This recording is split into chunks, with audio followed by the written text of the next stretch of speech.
मध्य प्रदेश में 28 विधानसभा सीटों पर होने वाले उपचुनाव में एक विधानसभा मुरैना भी है। यहां सीधा मुकाबला बीजेपी और कांग्रेस के बीच है। लगातार प्रत्याशी जनसंपर्क कर रहे हैं और वोटरों को अपने पक्ष में लाने के लिए तमाम प्रयास किए जा रहे हैं। चुनाव के तमाम मुद्दों पर मुरैना से कांग्रेस प्रत्याशी राकेश मावई से खास बातचीत की हमारे associate news editor Arvind Sharma ने। हमारे साथ हैं कांग्रेस प्रत्याशी राकेश मावई साहब। हम बात करेंगे, वो जनसंपर्क में है और उपचुनाव जिस तरीके से इस कोरोना काल में हो रहा है, मास्क और डिस्टेंस दोनों आवश्यक है। और जिस तरीके से हमारे राकेश चुनाव प्रचार में हैं और मास्क लगाए हुए हैं और यहाँ पे सभी लोग लगभग सोशल डिस्टेंसिंग और कोरोना प्रोटोकॉल का पालन कर रहे हैं। हम बात करेंगे कि यह चुनाव क्यों आवश्यक था और क्यों 15 महीने में, जब कि चुनाव 5 साल के लिए होता है, मगर 15 माह में हम फिर उपचुनाव में आ गए हैं। तो राकेश, क्या मानते हैं कि क्यों उपचुनाव में आ गए हैं?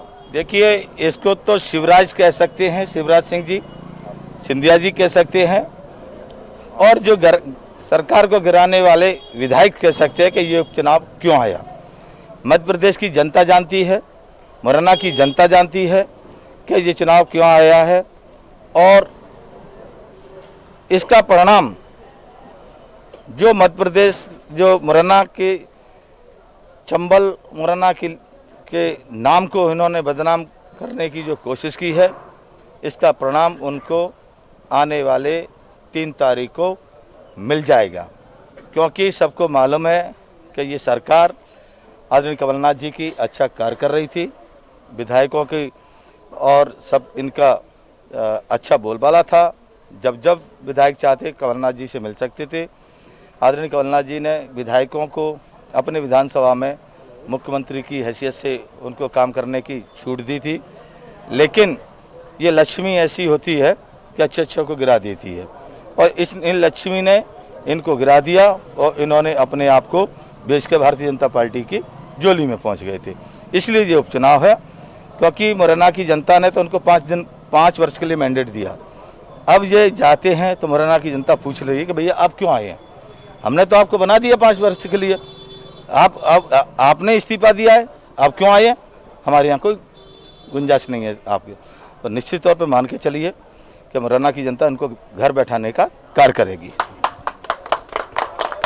यदि हम बात करें, जिस तरीके से माहौल है और जिस तरीके से जनता देख रही, टिकाऊ और बिकाऊ, ये नारा इस समय उछला है।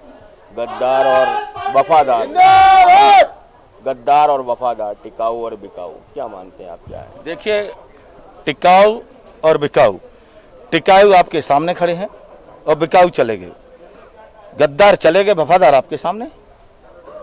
ये है और इसका जनता जवाब देगी।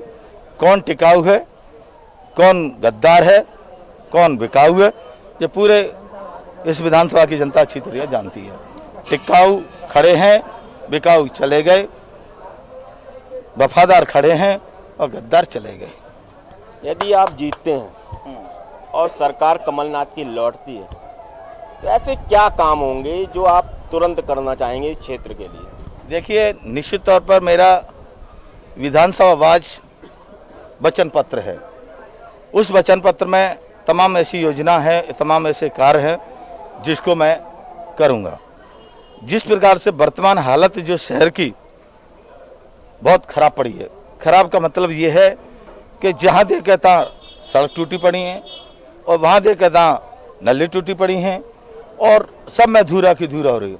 सबसे पहले अच्छी सड़कें और अच्छी नाली और अच्छी सफाई, ये सारी चीज़ें होना अति आवश्यक रूप से है।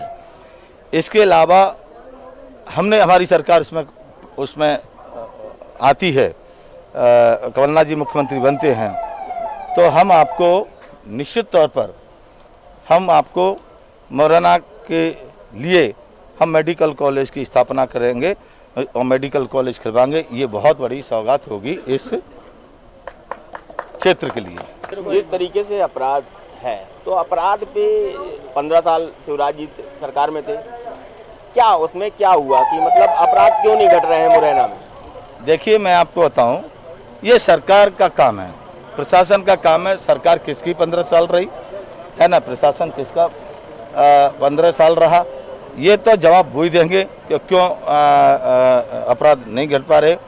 और देखिए, हमारी 15 महीने की सरकार में आदरणीय कमलनाथ जी ने शुद्ध के लिए युद्ध छेड़ा, माफिया के खिलाफ कार्रवाई की। लेकिन ये बता दें, इन्होंने 15 वर्ष में किसी माफिया के खिलाफ कार्रवाई की है? शुद्ध के लिए कभी युद्ध छेड़ा है? क्योंकि आज हमारे जीवन में ये सारी चीज़ जो है, हम शुद्ध लेंगे हमारा जीवन आगे चलेगा, अशुद्ध आएगा हमारे जीवन तमाम प्रकार की बीमारी होंगी। तो ये सारी चीज़ कमलनाथ जी की सरकार ने किया, इन्होंने नहीं किया। ये थे राकेश मावई जी, और जिस तरीके से इन्होंने अपनी बात बताई और जिस तरीके से बात की, अब जो 3 तारीख को निर्णय होगा कि ऊंट किस करवट बैठता है। साहिब के साथ अरविंद शर्मा, न्यूज़ वर्ल्ड, मुरैना।